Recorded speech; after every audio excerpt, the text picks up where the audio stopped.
دوری تلخ محبت شیرینه، لب خنده بعد روزت شیرینه. چایی تلخه ولی وقتی اونو می نوشم توی هیئت شیرینه، می نوشم توی هیئت شیرین. شکر از اسمت شده شرمنده، آخه چون اسم تو خوشمزه تر از خنده.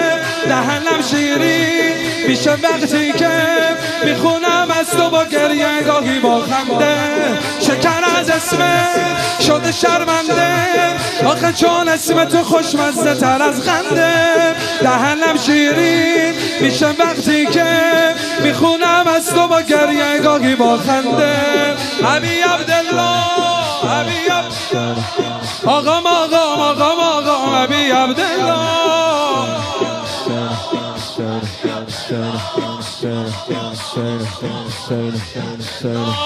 ابی عبدالله.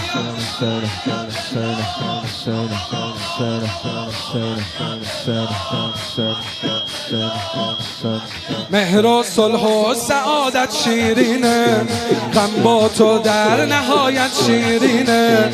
انی سلم لمن ظالمکم، زیر سایت رفاقت شیرینه.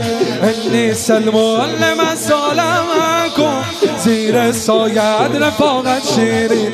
حرمت زحمه همه نوکرها، حرمت زحمه همه نوکرها. باشه خوب گنبدتم سهم کبوترها، میبری دل از همه دلبرها. یا حسین ذکر لالایی مادرها. میخوام آوارم روز و شب باشم، نزار از غافل اینجوری عقب باشم. مادرم میگه واسه آقامون تو وهب باش و منم وهب باشم. حسین حسین حسین حسین حسین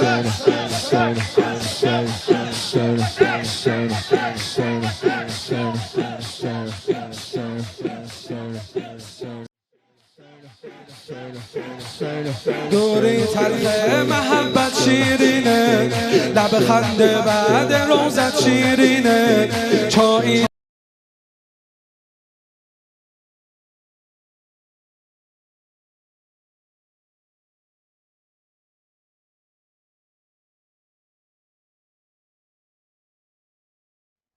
بسم اللہ الرحمن الرحیم۔ مسجد النبوی کو مسجد رسول، مسجد النبی کہا جاتا ہے۔ یہ مسجد پہلی ہجری میں قائم ہوئی اور اس مسجد کے اندر پیغمبر کا گھر، امام علی کا گھر، اس کے ایک جانب قبرستان بقیع ہے، اور اس مسجد میں کئی داستانیں پائی جاتی ہیں۔ اس میں مشہور و معروف داستان اس مسجد سے متعلق وسد الابواب ہے۔ صحابہ کرام کے دروازے مسجد نبوی کی طرف کھلتے تھے، خدا کے حکم سے یہ دروازے بند کر دیے گئے، صرف امیر المومنین کے گھر کا دروازہ کھلا رہا۔ تو بعض لوگوں نے اعتراض کیا تو پیغمبر خدا نے ارشاد فرمایا کہ ما سدد الابواب، میں نے کسی کا دروازہ بند نہیں کیا اور نہ ہی کسی کا دروازہ کھلا چھوڑا۔ خداوند تعالیٰ نے یہ دروازے بند کیے اور کھلے چھوڑے۔ مسجد نبوی، اس کو اسلام میں بڑا مقام حاصل ہے۔ مسجد نبوی مسجد الحرام کے بعد دوسری بڑی مسجد ہے، اور اس کے خاص احکام ہیں کہ آپ سفر کی حالت ہونے کے باوجود بھی آپ کو اختیار ہے کہ نماز مکمل پڑھیں یا نماز شکستہ یا قصر پڑھیں۔ اس مسجد کے اندر کئی مقامات ہیں، جن مقامات میں سے مشہور و معروف پیغمبر کا حجرہ ہے، مرکز مطہر ہے، اور بی بی فاطمہ الزہرا سلام اللہ علیہا کا گھر، اور بعض روایات کے مطابق آپ کا مسجد شریف ہے۔ مسجد کے اندر کئی ستون پائے جاتے ہیں، جن میں سے توبہ کا ستون ہے، حرس کا ستون ہے، ستون حنانہ ہے، ممبر نبی کریم ہے، اور اس کے اندر محراب ہیں، پیغمبر کا محراب، تہجد کا محراب اور بی بی فاطمہ زہرا سلام اللہ علیہ کا محراب پایا جاتا ہے۔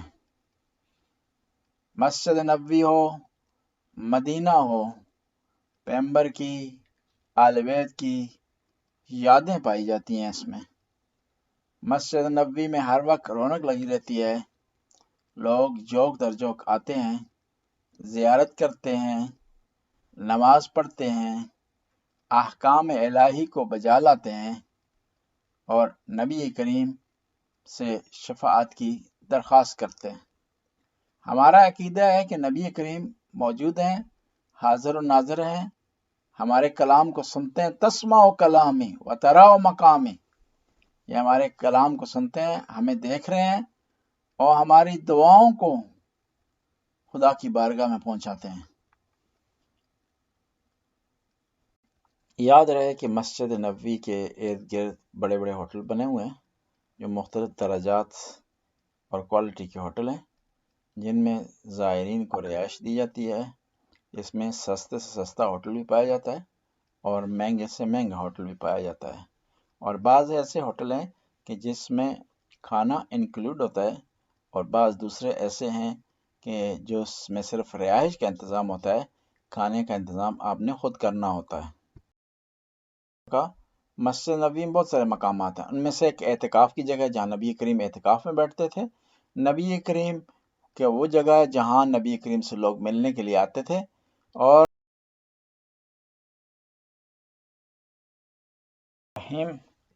آج ہم جنت البقیع کا تعارف کروانے جا رہے ہیں۔ جنت البقیع مدینہ منورہ میں موجود قبرستان ہے جہاں آل بیت رسول، اصحاب کرام اور کئی معزز شخصیات مدفون ہیں۔ یہ قبرستان مدینہ منورہ کی آبادی سے باہر مسجد نبوی کے مشرقی سمت میں واقع ہے۔ اس کے ارد گرد مکانات، باغات تھے۔ رسول اللہ صلی اللہ علیہ وسلم اور مہاجرین نے جب مدینہ کی طرف ہجرت کی اور مدینہ کو اپنا مسکن بنایا تو اس شہر میں مزید تعمیری اور تمدنی مصروفیات میں اضافہ ہوا، تو رسول اللہ صلی اللہ علیہ وسلم نے مسلمانوں کی تدفین کے لیے ایک جگہ کو مقرر کیا اور ارشاد فرمایا، مجھے اس جگہ یعنی بقیع کا حکم ہے کہ قبرستان کے لیے اسے وقف کر دوں، یہاں قبرستان بناؤں۔ روایت کا یہ مفہوم ہے۔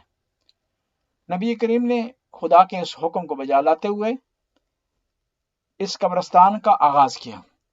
اس قبرستان میں 10,000 کے قریب صحابہ کرام، آل بیت، امہات المومنین، اولیاء کرام، علماء اور محدثین مدفون ہیں۔ آل بیت میں جو شخصیات یہاں دفن ہیں ان میں بی بی فاطمہ زہرا سلام اللہ علیہ، امام حسن، امام سجاد، امام باقر، امام جعفر صادق یہاں۔ اسی طرح نبی کریم کی بیویاں، ازواج، امہات المومنین بھی اس قبرستان میں دفن ہیں، جن میں حضرت عائشہ، سودا بنت زعمہ، حفصہ بنت عمر، زینب بنت خزیمہ، ام سلمہ، جویریہ بنت حارث، ام حبیبہ رملہ بنت ابو سفیان، صفیہ بنت حی ابن اخطب، ماریہ قبطیہ۔ اس کے علاوہ دو جو پیغمبر کی ازواج ہیں وہ یہاں دفن نہیں ہیں، بلکہ وہ ان میں سے ایک مکہ میں دفن ہے، حضرت خدیجہ، اور دوسری ایک زوجہ مکہ اور مدینہ کے علاوہ کہیں اور دفن ہے۔ صحابہ کرام میں سے جو شخصیات یہاں دفن ہیں، انصار میں سے اسعد بن زرارہ، سعد بن معاذ، اسید بن حضیر، ابو سعید خدری، جابر بن عبداللہ انصاری۔ مہاجرین میں سے جو شخصیات یہاں دفن ہیں، عثمان بن مظعون، مغیرہ ابن حارث، عبداللہ بن مسعود، عبد الرحمن بن عوف، مقداد بن عمرو، عثمان بن عفان، صہیب بن سنان، سعد بن ابی وقاص عقیل ابن ابی طالب، عبداللہ ابن جعفر ابن ابی طالب یہاں دفن ہے۔ اس کے علاوہ جو شخصیات یہاں دفن ہیں، پیغمبر کے چچا یہاں دفن ہیں حضرت عباس، اور پیغمبر کی 2 پھوپھیاں صفیہ اور عاتکہ یہاں دفن ہیں۔ جو خواتین پیغمبر سے متعلق خواتین یہاں دفن ہیں، ان میں سے فاطمہ بنت اسد امیر المومنین کی والدہ محترمہ، ام البنین امیر المومنین کی زوجہ، ام فروہ امام جعفر صادق علیہ السلام کی والدہ۔ اس کے علاوہ خاندان نبوت سے متعلقین جو یہاں دفن ہیں، ان میں سے زید بن حسن ابن علی امام حسن کے بیٹے زید، اسماعیل ابن جعفر امام جعفر صادق کے بیٹے اسماعیل، محمد بن عبداللہ ابن حسن نفس زکیہ یہاں پر دفن ہیں۔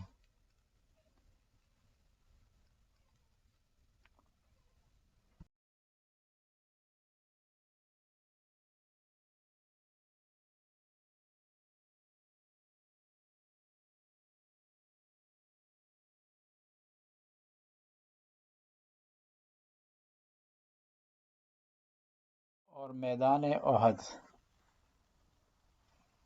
میدان احد حجاز میں مدینہ سے 4 کلومیٹر، مسجد نبوی سے 5.5 کلومیٹر کے فاصلے پر ہے۔ اس جگہ پر میدان احد ہے، کوہ احد ہے اور شہداء کے زیارات ہیں۔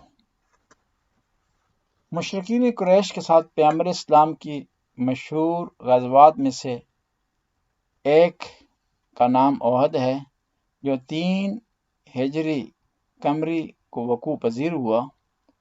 جنگ بدر میں قریش کی شکست کے بعد قریشی ابو سفیان کی سرگردی میں بدر کی حالقین کی خونخواہی کی غرض سے رسول اللہ اور مسلمانوں کے خلاف جنگ کے لیے تیار ہوئے۔ قریش کا سامنا کرنے کے لیے رسول خدا، مہاجرین و انصار کے زعماء کا منصوبہ یہ تھا کہ وہ مدینے سے باہر نہ نکلیں اور وہیں دفاع کریں، لیکن مسلم نوجوان اور حضرت حمزہ سید الشہداء نے مدینے سے باہر نکلنے کا مشورہ دیا۔ آخر کار رسول اللہ نے جنگ کے لیے شہر سے باہر نکلنے کا فیصلہ کیا۔ جنگ کا ابتدائی نتیجہ مشرکین کی شکست کی صورت میں برآمد ہوا، لیکن مسلمان تیر اندازوں کے ایک گروہ نے، جس کو رسول خدا نے عبداللہ بن جبیر کی سرکردگی میں کوہ احد کے بائیں جانب واقع کوہ عینین پر تعین کیا تھا، فتح کے گمان میں کوہ عینین پر اپنا مورچہ ترک کر دیا۔ مشرکین نے اس علاقے میں مسلم مجاہدین کی عدم موجودگی سے کا فائدہ اٹھاتے ہوئے حملہ کر دیا۔ اس جنگ مسلمانوں کو بھاری نقصان اٹھانا پڑا، 70 مسلمان شہید ہوئے، حمزہ بن عبد المطلب شہید ہوئے اور ان کے جسم کو مسلح کیا گیا۔ رسول اللہ کا چہرہ مبارک زخمی ہوا اور اللہ کے پیارے حبیب کا ایک دانت مبارک شہید ہوا، جس سے اس سے متعلق اویس کرنی کی مشہور و معروف داستان ہے۔ بسم اللہ الرحمن الرحیم، رب اشرح لی صدری ویسر لی امری واحلل عقدۃ من لسانی یفقهوا قولی۔ تمام مظاہرین کو ہم وقت پر آنے پر تمام زائرین کا شکریہ ادا کرتے ہیں کہ سارے زائرین ٹھیک جو ہے وہ 8:45 پر پہنچائے تھے اور ہم وقت پر روانہ ہو گئے، اگرچہ تھوڑی سی تاخیر ہو گئی اور وہ زائرین کی غلطی نہیں، ہماری غلطی ہے، ہم آدھا گھنٹہ لیٹ چلے ہیں۔ کوشش کریں اس کے بعد وقت پر پہنچیں تاکہ ہم ساری زیارتیں مکمل کر لیں وقت پر اور کوئی زیارت رہ نہ جائے۔ اب ہم جا رہے ہیں میدان احد کی طرف۔ مدینے کی سرزمین میں چپا چپا، انچ انچ نبی کریم کی یاد تازہ کرتا ہے۔ یہ وہ سرزمین ہے جہاں خداوند تعالیٰ کی وحی نازل ہوتی رہی ہے۔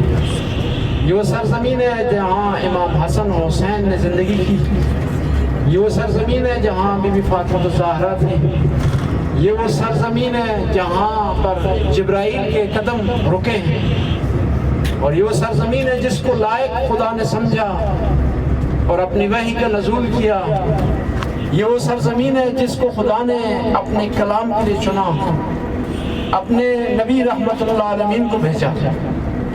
احد کا میدان مدینے سے، مدینے کے اندر واقع ہے، لیکن مسجد نبوی سے تقریباً 5.5 کلومیٹر دور ہے۔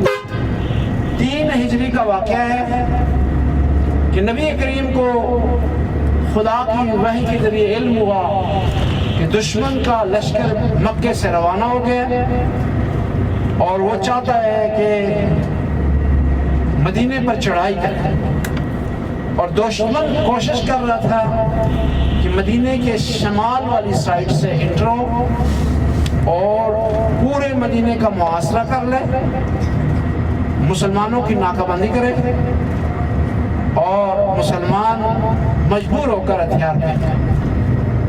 نبی کریم نے اپنے پیارے اصحاب کو جمع کیا۔ جمع کرنے کے بعد طے ہوا کہ دشمن کا مقابلہ مدینے سے باہر کیا جائے۔ ما غوزی قوما فی اکر دارہم الا ذلوا، جو قوم اپنے گھر میں بیٹھ کر دشمن کا انتظار کرتی ہے تو وہ ذلیل ہو جاتی ہے۔ نبی کریم 1000 کا لشکر لے کر کے مدینے سے روانہ ہوئے احد کے میدان کی طرف۔ مدینے سے روانہ ہوئے احد کے میدان کی طرف۔ صبح ہوتے ہوئے نبی کریم نے اعلان کیا کہ میرے جانشینوں، میرے چاہنے والوں، میرے صحابیوں، جو بھی چاہتا ہے اس شہر کی حفاظت کرے، وہ لشکر کی صورت میں میدان احد کی طرف روانہ ہو جائے۔ اصحاب کرام میں ایک شخص تھے، حنظلہ ان کا نام تھا، اور ان کی 1 دن پہلے شادی ہوئی تھی۔ نبی کریم نے جب اعلان کیا تو یہ اپنا سب کچھ چھوڑ چھڑا کر لشکر میں شامل ہو گئے، اور اس لشکر کے سپہ سالار تھے امیر المومنین علیہ السلام، حمزہ سید الشہداء اور پیغمبر کے جانشین۔ ایک مقام پر یہ لشکر پہنچا تو ان 1000 افراد میں سے 300 جو منافق تھے وہ جدا ہو گئے۔ یہاں تک بات رہے، انشاءاللہ باقی ہم خود میدان احد میں اس کا تذکرہ کریں گے۔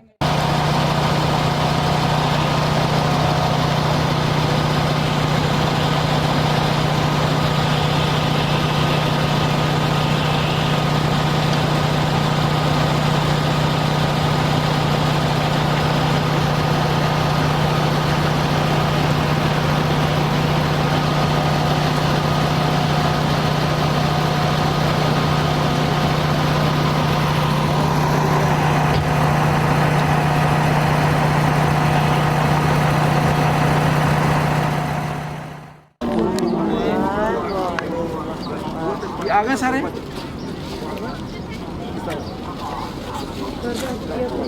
جن لوگوں کو اردو یا فارسی کم سمجھ آتی ہے نا، وہ فرنٹ میں کھڑے ہو، فرنٹ آگے، تاکہ بہتر سمجھ آئے۔ انہیں کہ فارسی یا اردو کا انتر میں فهمان سائیکلونج میں جلو استاد شد۔ آپ ادھر آجائے بیٹھے، ادھر آجائے۔